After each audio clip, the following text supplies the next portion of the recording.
Hey, Amy Posner here. And today I want to talk to you about what might seem like a strange topic, and it is this: asking questions.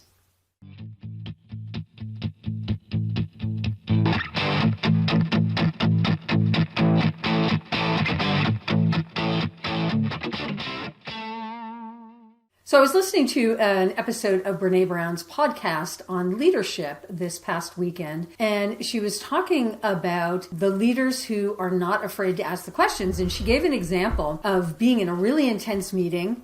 I can't remember how many people were there, I think a dozen or so, and they were discussing business, and they were 90 minutes into it, and it was kind of heated, and one of the managers kind of sheepishly said, I've got a question to ask. What's really going on here? What decision are we trying to make? And it seemed like a really odd and uncomfortable question because they're 90 minutes into this intense conversation, and there's somebody critical to the conversation that doesn't really know what kind of outcome they're trying to achieve. And so Brené Brown made a point of saying when that happens in a meeting that she's in, she always wants to pull the questioner aside afterwards and just say, that was really bold, it was really brave, and it made this impact on the meeting, like what happened as a result. And so it got me thinking about that and the courage to ask questions and the courage not to know something. So here's a really interesting phenomenon that happens so frequently on sales calls with clients. And it doesn't matter how many times you've talked to them, whether this is the first time or it's the third time, the call has a certain pattern to it.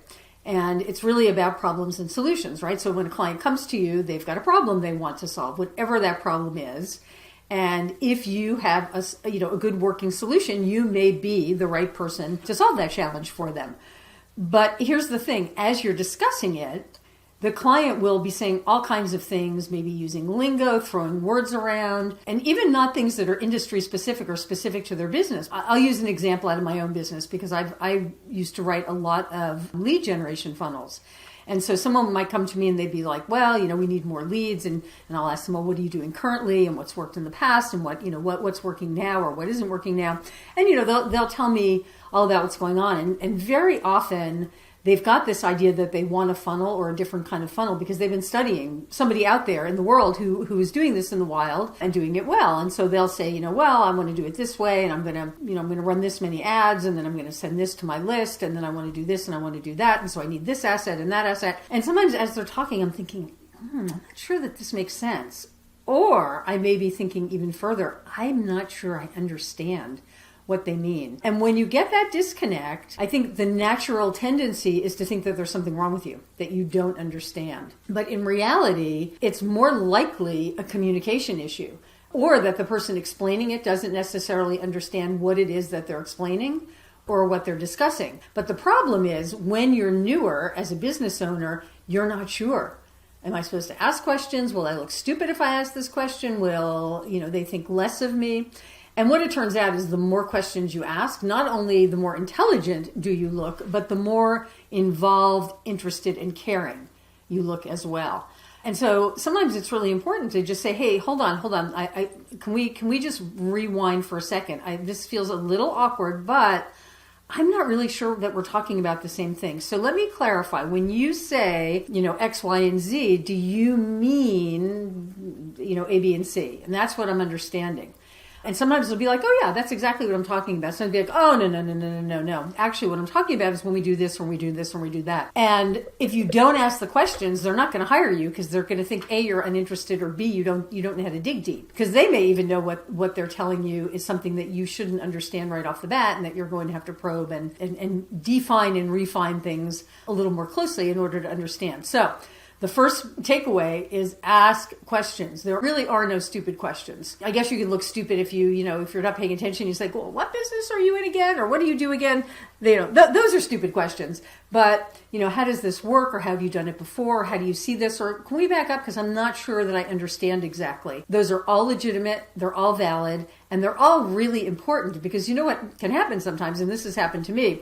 You don't ask enough questions. You close the project, and then things come in and you're confused. It's like, ooh, am I doing this? Am I doing that? Like, what did we agree on? What did we talk about?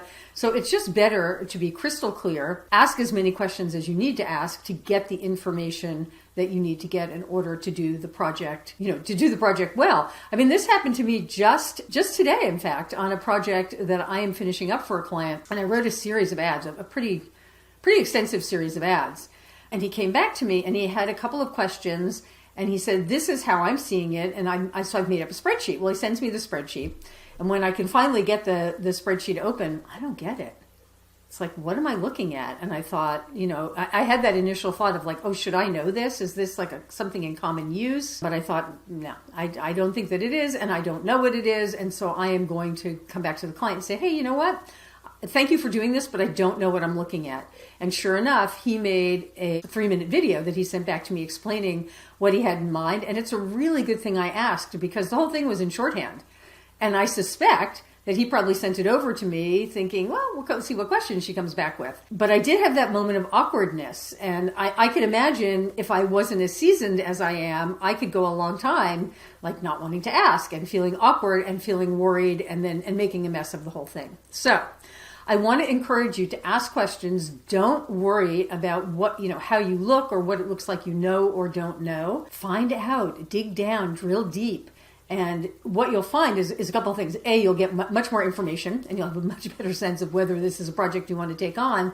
And B, you'll have a much better and deeper conversation with your prospective client because you're going to look really intelligent, you're going to look really interested, and you're going to look like you go the extra mile, right? You get the depth to see if there's really a fit. So I want to encourage you. There are no stupid questions. And feel free to ask me a question right below this video because I answer them all. So thanks for watching. Hope this was helpful.